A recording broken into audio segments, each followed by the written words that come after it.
massive weekend, it must be said, because of course the Greece bailout coming to a head, and 110 million euros, 30 million from the IMF, and then 80 from the rest of the European Union. Interesting, inside of that 30, America's contribution is actually 8. So would you believe that the Americans are bailing out the Greeks in a certain percentage? And it's not small money we're talking about. Obviously, it pales into insignificance. Plus, also, obviously, you mentioned the Goldman Sachs thing, which is quite interesting because, of course, Berkshire Hathaway had their AGM over the weekend, where everyone flies into Omaha to go and meet the Oracle of Omaha, Warren Buffett. And interesting, the comments that he made about Goldman specifically, where he said they're having a PR disaster. So he think, in his mind, obviously, they haven't handled this as well as they possibly could. And now it seems as if some sort of, there's obviously political pressure to be able to find a smoking gun somewhere. And even though it seems like it was an industry-wide practice, specifically that one Paulson case betting against the mortgage market, which it must be said at a time in the American mortgage market where things weren't exactly going swimmingly well, but they were about fine.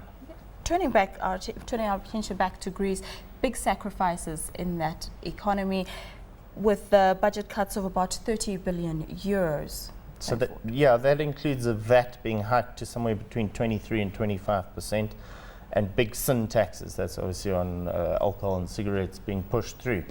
But it's interesting because it really is a culture of non-tax paying, and it all stems back to what many people point fingers at, Turkish rule. But I think they need to wake up, honestly. They need to wake up and realize that in order to be part of the Eurozone, they have to make these measures and have to start paying their taxes. I don't know, offline we looked at a fascinating figure that somewhere in the leafy suburbs of Athens, only 324 people checked the boxes when filling in their tax returns to say they had a swimming pool. But yet the real number from a satellite image saw that it was closer to 17,000. So basically, there's this massive culture of under-tax payment, tax avoidance, and people just not declaring their income properly. So I think they really need to wake up and realize that, the fingers that need to be pointed is actually at the Greek citizens themselves. Are we likely to see more protests going forward? Absolutely, because these measures obviously impact, big salary cuts, and it is quite a socialist country. The Communist Party has got an enormous say, much more than you'd think, something like 7.5%. And I can only think this is good for them. Obviously they'll gain momentum ahead of the next elections. Obviously for the current government, that's a long way away, because as far as I can understand it, this is the best government they've had in a long, long time. They were only elected, I think, last year in October. So yeah, obviously tough measures, but I think this is obviously a precursor to what Spain are going to have to do, and Spain actually haven't embarked on anything yet, and their unemployment rate just ticked over 20% last week. So obviously some big issues inside of the Eurozone, and this all against the backdrop of a very fast-growing Asia. So obviously you can see a big economic shift happening perhaps a little bit quicker because of the demise of the big investment banks and because of a housing market that imploded in 2008.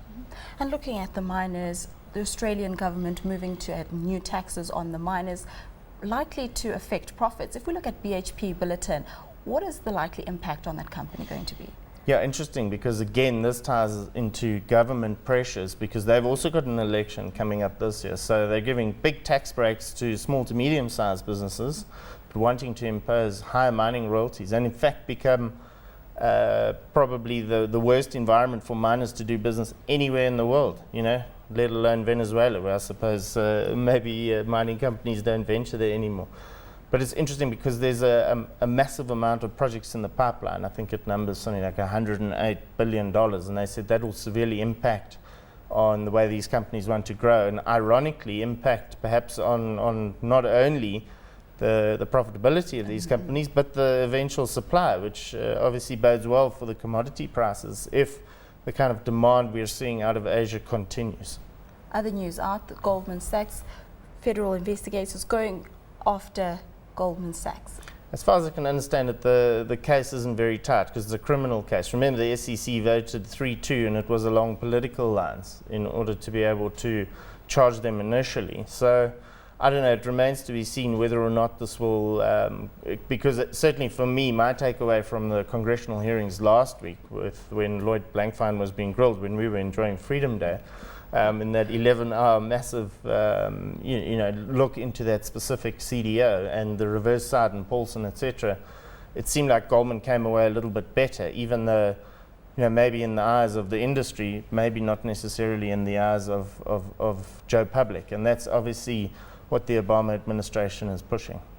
We've spoken about a lot of things. What is likely to drive markets this week? We've also got non-farm payroll numbers out on Friday, but want to know from Monday to Thursday, what's likely to drive? Well, if that wasn't enough for you, 20% of all the S&P companies report. So that's 100 companies reporting this week inside of the S&P 500. So a massive week. Plus there's the mere fact of the UK elections on Thursday and ADP data precursor to non-farm payrolls Friday. So a very, very busy week for us indeed. And on Friday we had that positive GDP number out of the US, 3.2. Well, it wasn't as good as the 5.6 we saw in the fourth quarter of 2009. What was your opinion on those numbers? Yeah, my big takeaway was that retail sales, and the retail element, which is obviously a big element of the US economy, was stronger than people forecast. Even though the headline number was slightly lower, it was the traditional driver of US GDP that was stronger than people anticipated. So I think those in the know are starting to say something along the lines of less government stimulus